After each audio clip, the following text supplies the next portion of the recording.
Tov, Shalom, on va se remettre au Mirtave Israël. On est la lettre 7 dans Kitvé Israël, Mirtave Israël. Le temps passe vite, d'une vitesse énorme. Et le corps, peut-être que c'est son dernier jour. Renforce-toi et cours vite. Il y a marqué l'ivroir. Je crois que l'ivroir, on dirait barre-toi. Mais c'est barre-toi vite chez le tzaddik, le sage qui est le docteur professionnel, qui est capable de sortir les 10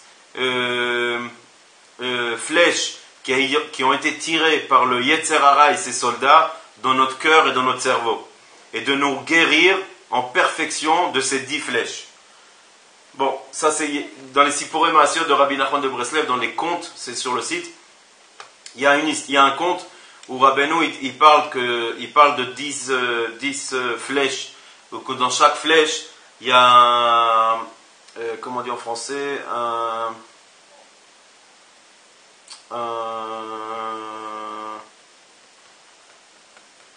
un produit qui tue, comme dans le serpent, il y a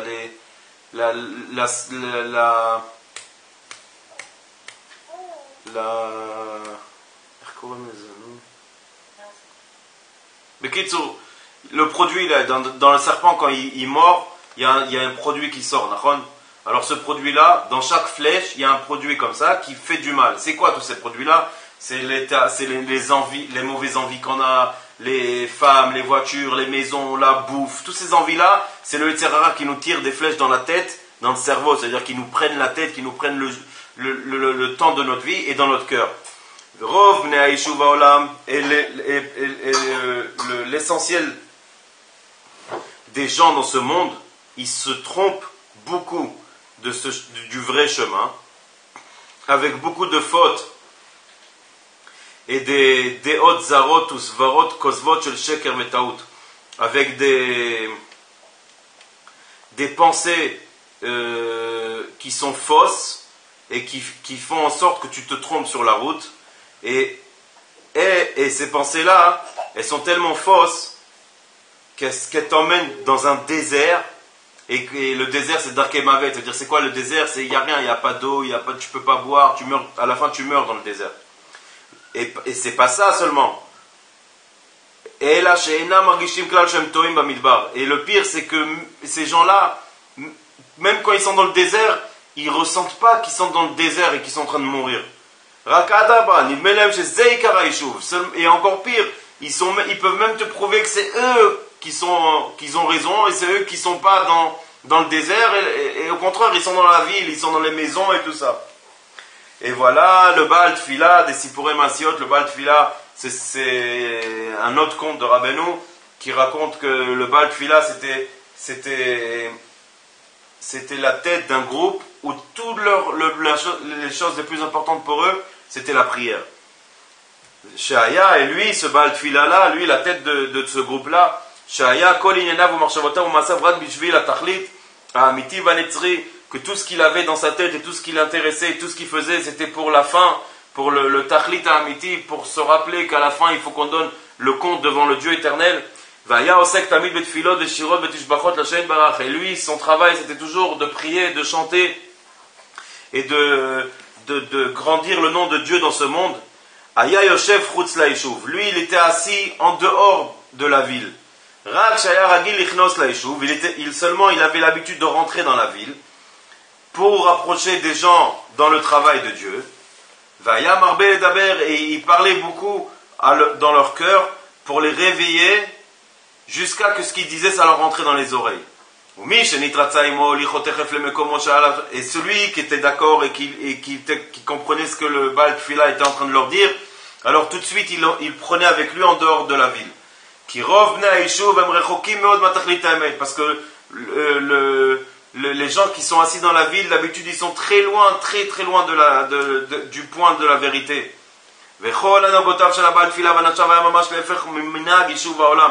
Et toutes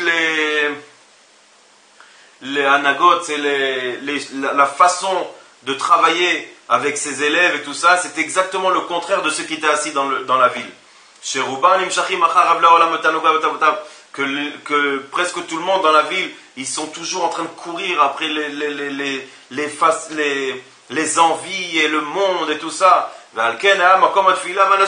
C'est pour ça que lui, le Baal Tfila et ses élèves, ils étaient assis en dehors de la ville. Pour pouvoir travailler Dieu de la vraie façon. C'est-à-dire que quand tu es dans la ville, il y a les voitures, il y a le travail, il y a les maisons, il y a le cinéma, il y a les machines, tout. Ça te prend la tête, ça te laisse pas la possibilité de travailler. C'est pour ça que lui, il prenait ses élèves en dehors de la ville, dans la forêt ou dans des endroits comme ça. Mais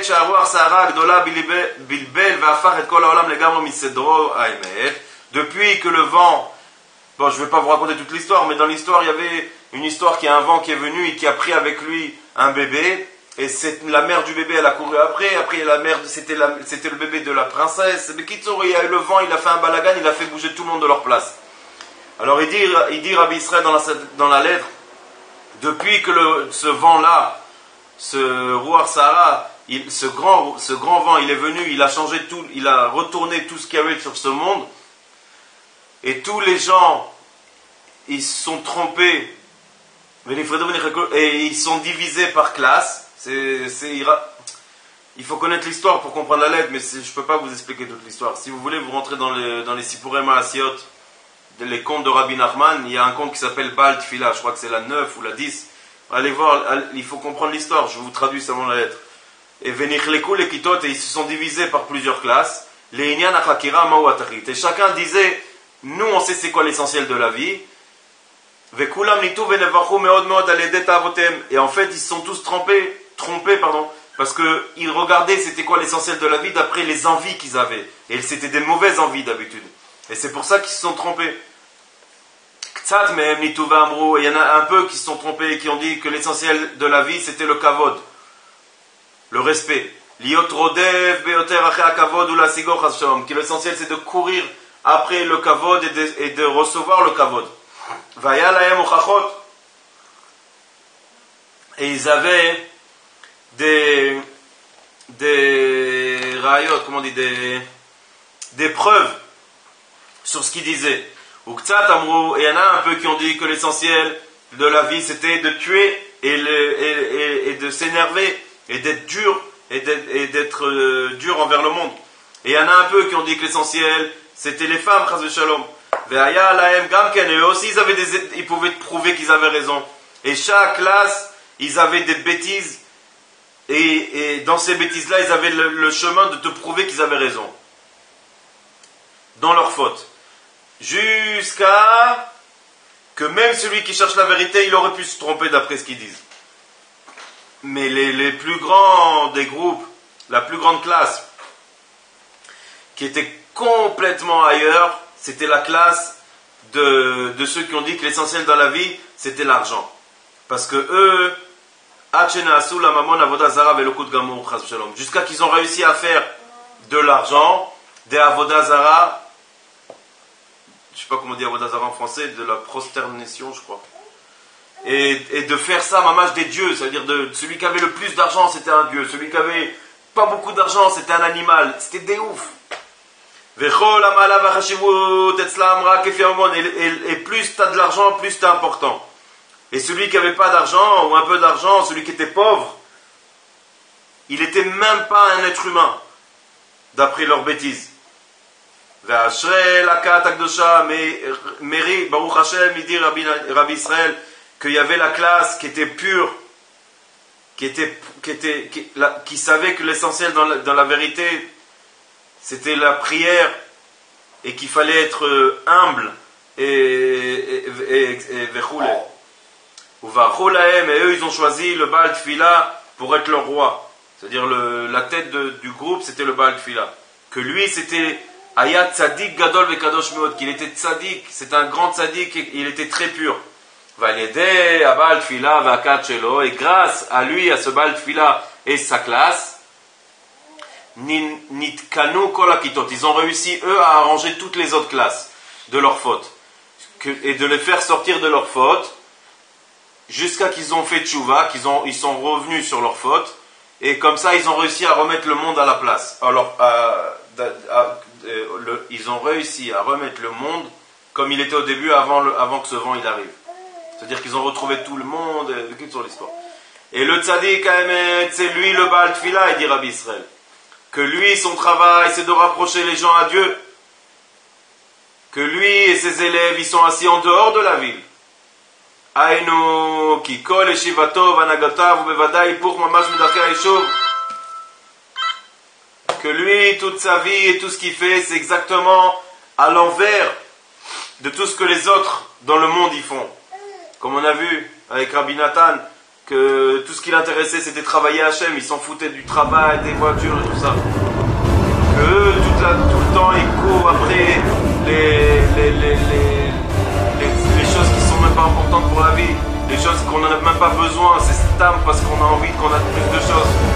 Mais lui, le tzaddik, avec ses élèves, ils sont très très loin de tout ça. Et ça c'est une belle phrase. Et il se suffit de ce qu'ils ont. Et même et surtout sur les habits. Alors ils n'avaient aucune akpada. Ce qu'ils avaient à mettre, ils mettaient. Ils n'avaient pas besoin de mettre des montres, des Rolex. Ils n'avaient pas besoin de mettre des caméras spéciales. Ils n'avaient pas besoin de mettre des fringues. Kitsour, Zarma, ça marchait pas chez eux. Et là-bas, en dehors de la ville, tout ce qu'ils faisaient, c'était la prière, et de prier Dieu, et de chanter envers Dieu, et de faire tchouva devant Dieu, et vidouille vetanitim. Ils jeûnaient devant Dieu, pour Dieu, et ils faisaient des vidouilles, mais demandaient pardon sur tous les péchés qu'ils avaient faits. Et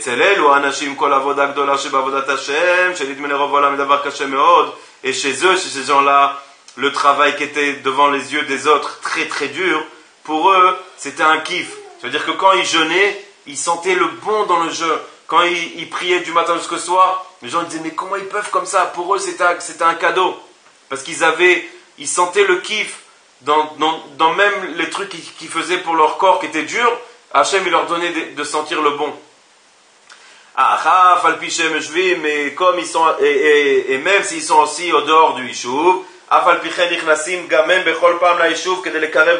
eux aussi ils rentraient dans la ville pour rapprocher des gens envers Dieu. Il dit Rabbi Nathan et Rabbi Israël, il dit il y a des mangers que celui qui a la chance de goûter ces mangers là ומרגישים גודל החיסרון של הממון שהוא מסריח כצואה ממש. C'est dans les histoires aussi, dans les contes, que celui qui mange ce repas-là, il ressent il sent que l'argent, il pue comme, excusez-moi de traduire, mais je traduis ce qu'il dit, hein, comme je sais pas si on peut le dire ça, comme le... attendez, je vais boire. Bon, je vais le dire comme la caca brûlante. D'accord, je ne sais pas si ça se dit ou pas, mais je m'en fous. De toute façon, c'est ça, l'argent, c'est de la caca. L'argent, ça pue. L'argent, c'est bleh. Le seul problème, c'est qu'on adore l'argent. On adore ce qui pue. On adore la caca. Et on se le met sur la tête, on se le met sur le corps, et on se le met sur le truc. Mais il faut le savoir. Celui qui aurait mangé ce manger, dans l'histoire, c'est marqué que celui qui mange ça, d'un coup, il sent l'argent, il n'en peut plus, il a envie de vomir tellement que ça pue.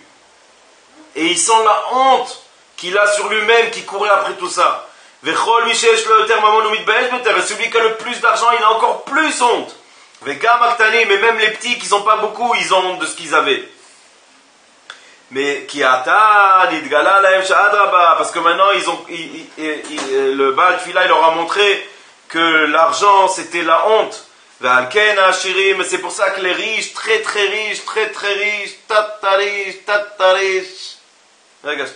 c'est pour ça que les riches, ils ont très très très très honte. Et ils s'enterrent dans la terre tellement qu'ils ont honte. Ils ont honte, chacun a honte de son ami.